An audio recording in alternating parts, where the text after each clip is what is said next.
और इस बीच बड़ी खबर निकल कर आ रही है, जहां वक्फ बिल पर ज्वाइंट पार्लियामेंट्री कमेटी एक प्रेस कॉन्फ्रेंस भी करेगी। All India Muslim personal law board की ये प्रेस कॉन्फ्रेंस है। जिस तरह से ज्वाइंट पार्लियामेंट्री कमेटी ने वक्फ को लेकर रिपोर्ट संसद में पेश की है, उस पर ये प्रेस कॉन्फ्रेंस की जाएगी।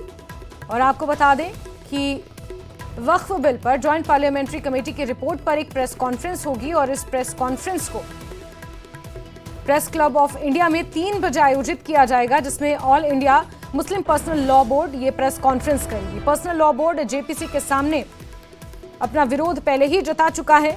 विपक्ष ने भी इसको लेकर अपना विरोध जताया है, संसद से वॉकआउट करके।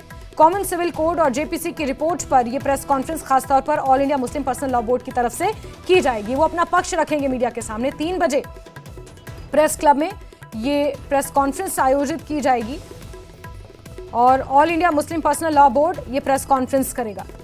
वक्फ पर जिस तरह से ज्वाइंट पार्लियामेंट्री कमेटी की रिपोर्ट को पेश किया गया है, राज्यसभा और लोकसभा में इसको लेकर जमकर हंगामा देखने को मिला। लोकसभा से विपक्ष ने वॉकआउट भी किया और अब इस पूरे मामले पर all India Muslim personal law board अपना पक्ष रखेगा प्रेस कॉन्फ्रेंस के जरिए।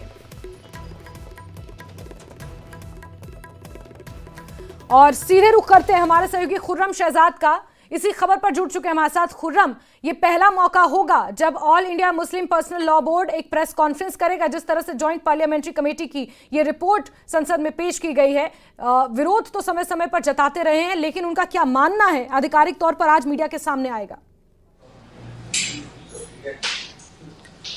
देखिए, इससे पहले भी all India Muslim personal law board क्योंकि जेपीसी के सामने गया था, उसके बाद उन्होंने लगातार बयान दिए थे और वो उन्होंने विरोध जताया था कि जो इस तरह का कानून लाया जा रहा है, इससे जो वक्फ है उसको नुकसान होगा।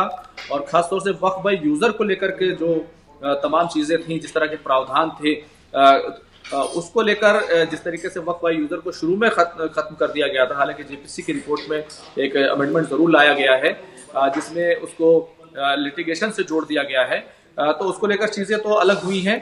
तो आज मुस्लिम पर्सनल लॉ बोर्ड जो है प्रेस कॉन्फ्रेंस करेगा और लिटिगेशन और नई जेपीसी की जो रिपोर्ट आई है उस पर अपना पक्ष जरूर रखेगा। लेकिन अगर इस पूरे बिल को देखें तो मुस्लिम पर्सनल लॉ बोर्ड ने लगातार इसका विरोध किया है, बल्कि उन्होंने तो बड़ी संख्या में जिस तरीके से एक पूरी कैंपेन चलाई, लाखों जो है जो कहना चाहिए ईमेल्स जो है वो भिजवाए और कहीं ना कहीं इस पूरे मामले में जो है बड़ा विरोध जो है वो मुस्लिम पर्सनल लॉ बोर्ड करता रहा है। हालांकि अगर देखिए तो राज्यसभा हो या फिर लोकसभा हो, दोनों ही जगह जेपीसी की रिपोर्ट पेश कर दी गई है। मुस्लिम संगठन जो है वो चाहे जमात इस्लामी हो, चाहे all India Muslim personal law board हो या जमीयत उलमा हो, सभी जो है इसका विरोध कर रहे हैं। लेकिन एक बड़ी आपत्ति जो है, अगर देखें जेपीसी की जो प्रोसीडिंग हुई उसको लेकर एक इनकी तरफ से एक बड़ी आपत्ति, बड़ा एतराज ये है कि उसमें विश्व हिंदू परिषद को बुलाया गया, बहुत से ऐसे चैनल्स को बुलाया गया जो उनका कहना यह है कि वो इससे स्टेक होल्डर नहीं थे, लेकिन क्योंकि उनको बुलाया गया इसलिए वो तमाम तरह की आपत्ति कर रहे हैं।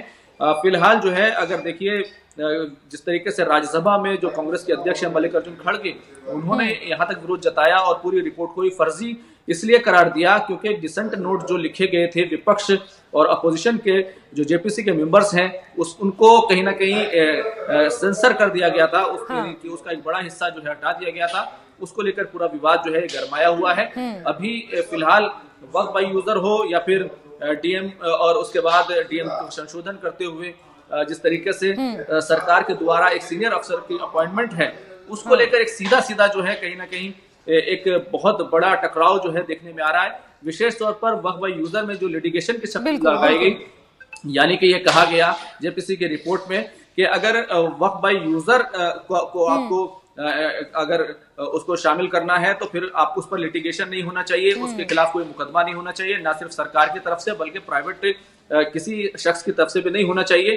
तो इसको लेकर विपक्ष ये आरोप लगा रहा है कि इससे तो एक पूरा दरवाजा खुल जाएगा, बहुत सारे कब्जे जो हैं वो सरकार की तरफ से हैं, प्राइवेट लोगों की तरफ से हैं, तो ये पूरा का पूरा मामला जो है एक बहुत बड़ा दरवाजा खोल देगा कि कोई भी जाएगा और वो जो लिटिगेशन जो है वो आपके खिलाफ कर देगा। All India Muslim personal law board भी यही आरोप लगा रहा था इससे पहले भी। हालांकि आधिकारिक तौर पर कोई प्रेस कॉन्फ्रेंस तो नहीं की गई, लेकिन जिस तरह से एसक्यूआर इलियास हैं जो प्रवक्ता हैं बोर्ड के, उनकी तरफ से कई बार ये बयान सामने आते रहे और उन्होंने ये आरोप इसी तरह के लगाए हैं जो विपक्ष कह रहा है कि कहीं ना कहीं वक्फ की संपत्तियों को हड़पने को लेकर ये बिल लाया जा रहा है, सरकार पर इस तरह के आरोप वो लगा रहे हैं। देखिए, यही टकराव है।